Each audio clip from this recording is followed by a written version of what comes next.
Mrs. Rose Omonubi. Kaka wearing the spirit. All our speakers are wearing traditional outfits. Oops, sorry.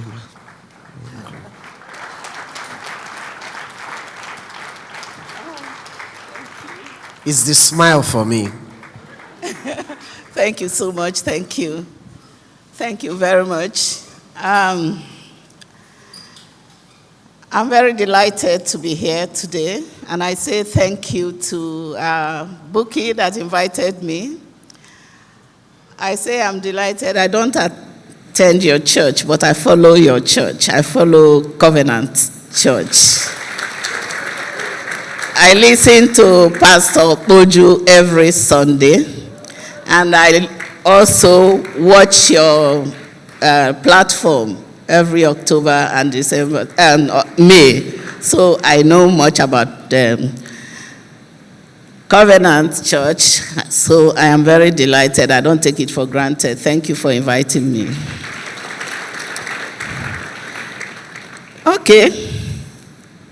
Before you japa, I must confess that I never heard that word before. I asked Buki, I said, what is japa? She said, relocate. I said, oh, okay. In my own time, we had Andrew. So maybe that's what it is. But whatever you call it japa, you call it immigrate, you call it relocate, whatever you call it, it is not as easy as it sounds. There's a lot of planning, a lot of financial outlay, so much to go into that decision to japa or japa. Okay, so you have decided, you've thought that you want to japa. You've thought it out. You have discussed even with your family that you want to leave Nigeria. For me, as a Christian, and I know that this is a Christian platform, the best way to start is to take it to God in prayer and seek the face of God. That is your first thing, to know whether God really wants you to travel. Because God can talk to you. If God is in it, you will have peace. You will have peace. You will even be surprised the way things will move. Seemingly so easy for you if God is in it. He will make ways for you, even where there is no way. But if God is not in it, and you just want to uproot yourself, remember the case of Isaac when there was famine in the land. Isaac wanted to leave for Egypt. But God said to him, do not leave. Stay in the land, because this is where I want to prosper you. This is where I want to bless you. So, I am not going to say japa or don't japa, and I don't believe that everybody that japas struggles. So long as, like our honorable has said, you travel in, what do I say? Legally. You don't travel without this. Okay, first, you have now decided, you've heard from God, you want to travel.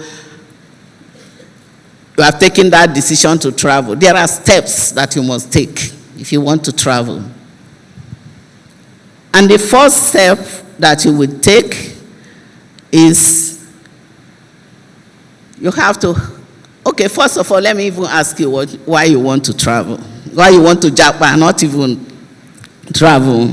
Why do you want to travel? I've asked people this question, and all I get is nothing is working in Nigeria. I want a good life. My family, my children don't have future in Nigeria. Nothing is working. Difficult to graduate. Difficult to live. You know, so many things. Hardship going on. You want to. Even somebody came to my office and said she wanted to relocate. And I asked this person, I said, okay, where do you want to relocate? He said, Madam, even if it is Bangladesh. You know, at that stage, at that stage, you know, I got so tired. Don't get me wrong. I'm not trying to put any country down, but I will not leave Nigeria for Bangladesh. And obviously, I asked this boy, do you know where Bangladesh is? He didn't know where Bangladesh is. Do you know what is happening there? Economically, politically, whatever. He didn't know. Anyway, before you japa, there are steps to take. The first step is to do a research. We must learn how to do research. And that's why we get into trouble when we travel, because we do not research. We don't even know where we are going. You know, you don't know the country you are going. You don't know what obtains there. You don't even know the processes. You don't know the policies of this country that you want to japa to. The decision you make will either break you or make you. So you really have to take a decision. And what are these decisions? You want to know about the processes. You want to know about because many of you want to go to Japan. What you are looking for is indefinite stay. What are the processes? What are the pathways? What will lead me to get that indefinite stay? Because that is what many people look for. And the common thing is the express entry in Canada. Everybody wants to go to Canada. You want to do go via the express entry. But you don't know, you haven't really researched to know what it takes. You haven't researched to know your eligibility. You haven't researched to know how much that process will take. And that is why many people have their applications in the pool for a long time. Some of you cannot go because it's point-based system and it's limited because, as I heard, it's only favorable to people who are 20 years to about 34 or 30-something years. And somebody 40 years will be coming to look for express, to go through that route. You don't know, you can't even pass the IELTS. You know, some of you write the IELTS more than 5 times. And this counts to the points. This is the only thing that can take your point off. And what is it called? The show of fund, the proof of fund. Some of us don't have that money. And then you now borrow money or put in the account, you get to Canada, you get stuck. Because what? You haven't done your research. There are over 60 routes to permanent residence in Canada. It's in the public domain. Just go on and search for it if you want to really go to Canada. And what baffles me is that in Nigeria, because of this not being able to do research, we do not know what is there for us. We don't understand. What we are saying is, oh, I want to go to UK, I want to go to Canada, I want to go to US. Are they the only countries? There are so many countries who have the same indefinite or whatever route to indefinite stay, the pathways that they have. And these people are even, these countries, some of them are even easier processes than that of Canada and US and UK. You have Germany. Germany they have very good pathways. You have Netherlands. Netherlands has even started something that is so good. You see, these countries, what they are doing is attracting the talents from Africa. That is what they are doing. So they are coming up with a lot of things. Netherlands has a pathway now for startups. They have a pathway for startups.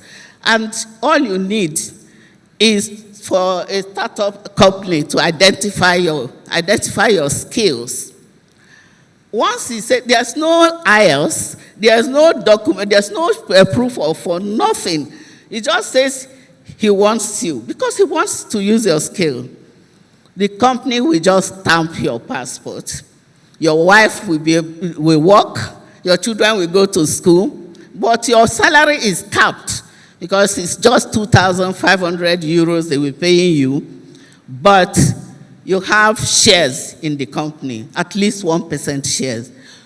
So everybody is doing this. UK now is now coming up with something like that. What are they doing? They know that Africa will want to japa. So they are bringing up things to attract the best talent to be building their countries. And our own is dying off. So, before you japa, you look at like, let's say 8 or 10 countries.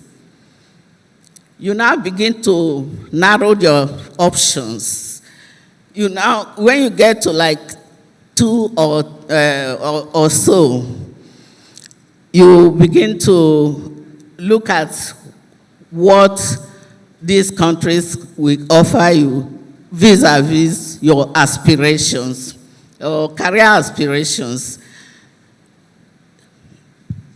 So, countries that offer postgraduate, because this is another area that many people are confused about. Postgraduate studies. What is you finish your postgraduate work. It does not lead to permanent residence on its own. It does not lead to permanent residence on its own. However, you can switch to another pathway. But it doesn't come so easy for you because you have to get a job and the employer has to sponsor you. And that brings me to another point. You will go to study and you are looking for a job. Because you do Honorable not... Abike Dabiri-Erewa has... Sorry. Because we do not do research, we do not know that it is not every job that you get that can lead you to permanent residence. It has to be sponsored. It's what they call this, the skilled workers pathway. That's the one that you will take. They replaced it with Tier 2 in UK. And Australia is another place because, sorry, I'm trying to get you the list of schools that, the list of countries that post-study job works. In Germany, it's 2 years, your post-study work. You are allowed to look for a job for 2 years. But Germany is more, that is why you have to do research, because what is different in all these places is the processes. You know, some will tell you that you must get a sponsor. Some will say any employer at all will employ you. And like New Zealand is any employer at all will employ you. And so they have the charity visa now, which is vocational visa, voluntary visa, sorry.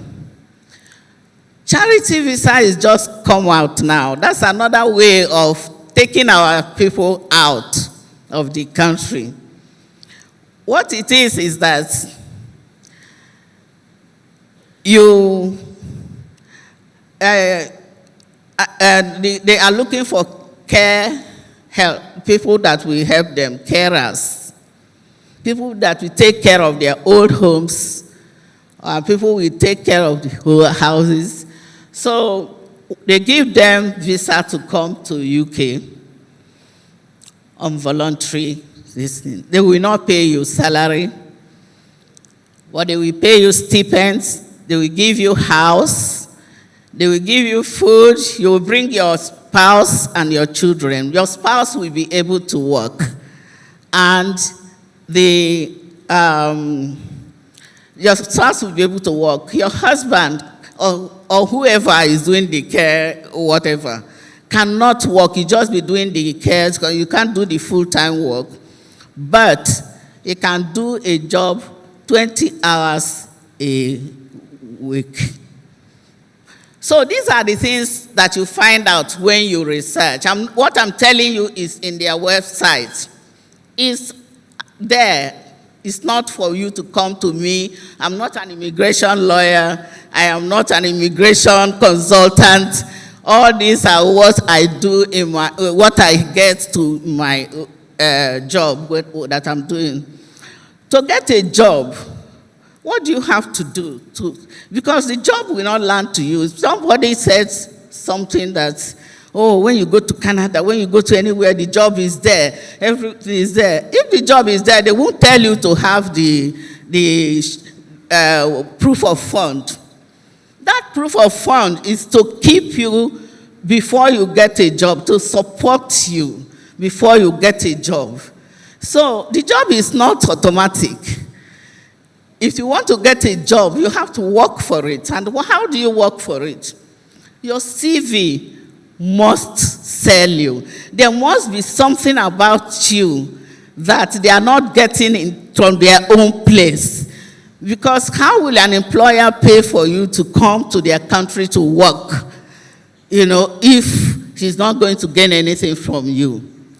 The skills that he's looking for she must see it in your CV. Your CV must speak, must stand out. And the cover letter as well. It is not Imamado. Imamado is not there. They have to be sure that they are getting something from you. I'll give you a story of my daughter. My daughter went for a job interview. No, before she went for the job interview, they have told her that in that company, they don't take blacks, that she shouldn't bother. It's one American multi-billion company. And then she now didn't listen to them. She applied. First interview, second interview, third interview. The third interview, she called me and said, Mommy, maybe they are right. We are only 5 left. I'm the only black. I said, it doesn't matter. If you don't get it, it's not your job. Don't worry about it.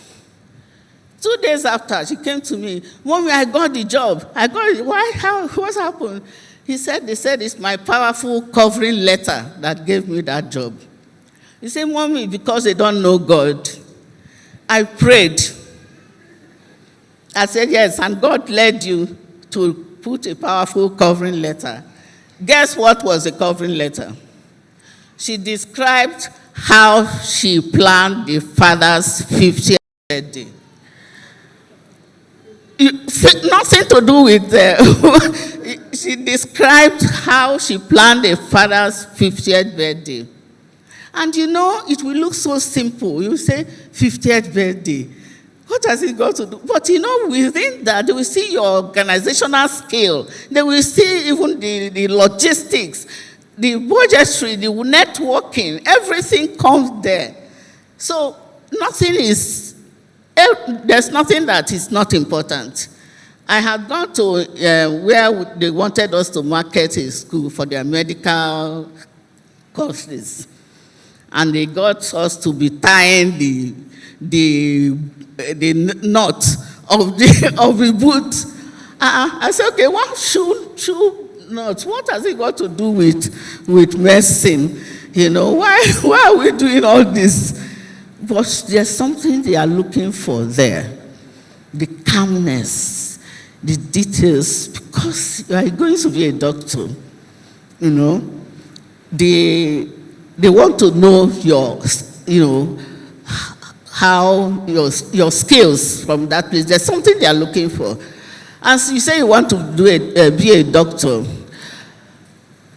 medicine has gone beyond getting 4 A stars at A level. They have to know your passion. What is your passion? And how they determine this from the voluntary work you do. Even if you go and give water to old people in their homes, it shows that you have passion. So they want to determine your passion. So whatever you do it knowing that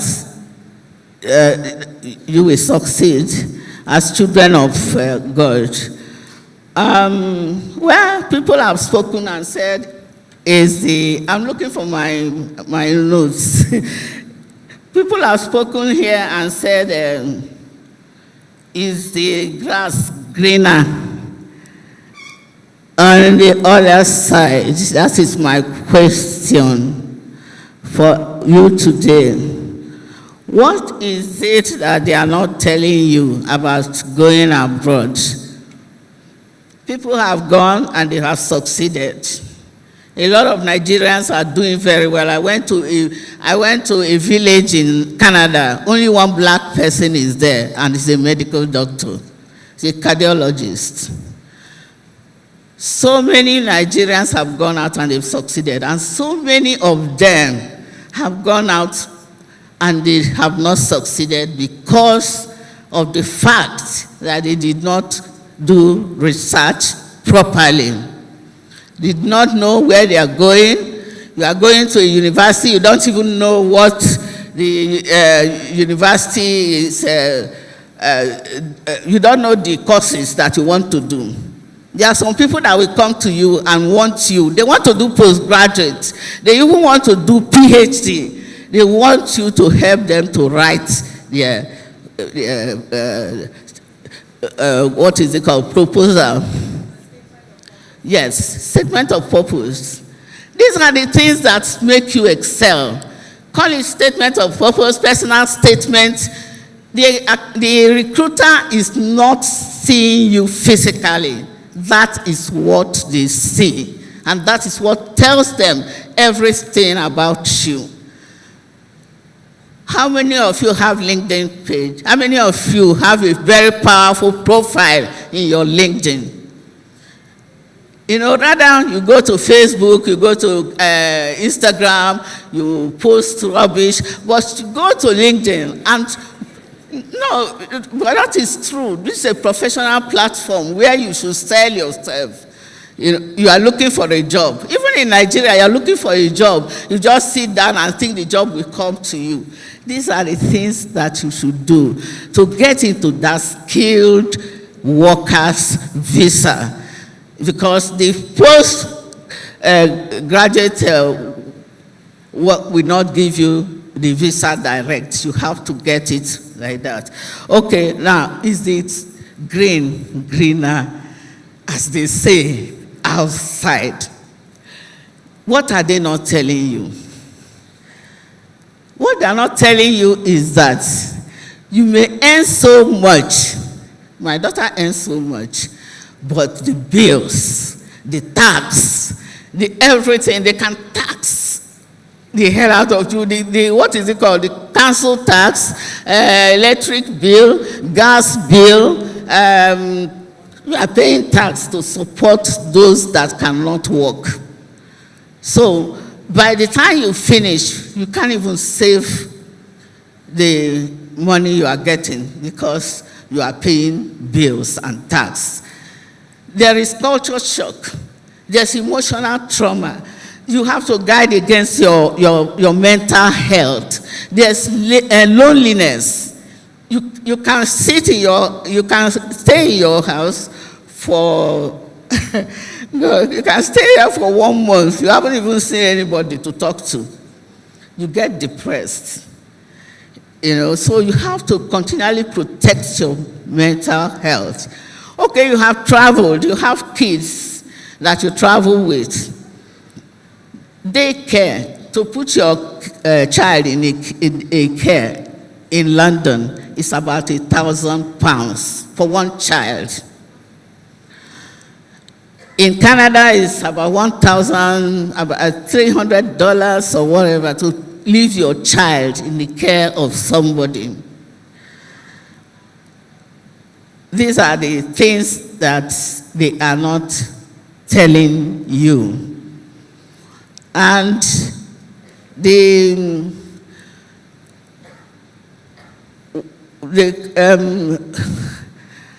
racism, too. In analyzing, evaluating, and looking at the countries that you want to go to, what you have to take into account again is racism. We have all seen it in Ukraine and Russia, whatever. When Russia invaded Ukraine, Nigerians were trying to cross over to Poland. But not only Nigerian, blacks. I watched CNN when they were interviewing the official. They said, you did not allow the blacks to cross your place. He said yes, and they don't have any regrets because their country is small, so they don't want crime. So we are criminals. These are the type of things you see. In my own time in the UK as a student in the 70s, somebody has asked me, is it true that you live on trees in Nigeria? I said, yes, we live on trees. That even when the queen came, we gave the queen the most beautiful tree to sleep on. And thread, he said, what? Queen slept on the tree? I said, yes. So these are the type of things that you hear. The racism is there. There is one woman I was watching the video. She was saying that she traveled to school in London, in Hertfordshire. Hertfordshire is just close to London. But you see, she traveled, maybe she didn't have enough money when she traveled. That's another thing I'm coming to. Because if you travel to UK or US or Canada or anywhere at all, you must know that you have money to take care of you. If you don't have money to support you and your family, it is not an easy thing, and you cannot beg. Nobody will give you 1 penny, and that leads to depression. So this woman went to school. She didn't have money to go back. She didn't have money to go back to London. So she was in the library. She told the security man in the library that she was going to work because she had projects. The man didn't know that she didn't have where to sleep. She slept in the library. She said she slept in the library. She had her clothes in the bag. He went to the toilet, changed her clothes. He had 2 sachets of Indomie. She took one. She went to put water in that one and ate the Indomie as breakfast. Lunch, she ate the same Indomie as breakfast. She was sleeping in the library for 3 days. And this is because she had gone to UK unprepared. UK has said, and we will soon spoil it, is the easiest route to get your visa. and Nigerians will spoil it very soon. Because they say you should put money 28 days in your account. Nigerians have made it a business now. Some people now borrowing, lending money for people to put in their account, collecting commission from them. Even banks, even finance houses, they are into this business. A magazine has to carry this in London. A magazine carried it in London that Nigerian agents are helping people to put money in their accounts. Then the, what is it called? British Council got involved. British High Commission got involved. They called me because I'm the president of the UK Certified Agents Association in Nigeria. Our secretary is here too. They called me. I had meeting with the lady, the CEO of the magazine that carried it. And after that, we now have to do a rejoinder to that effect. Now we are going to have a press conference because a bank has even called me that they want to discuss how we can work together. And then when we went there, they were telling me about this thing. I said it's illegal. We don't do things like that. So please, people will deceive you, tell you to put money in your account to get your visa. You get there, you start suffering. You can't pay your fees. So this is what I'm bringing to you today to take. So thank you so much. I just have to go. My time is up.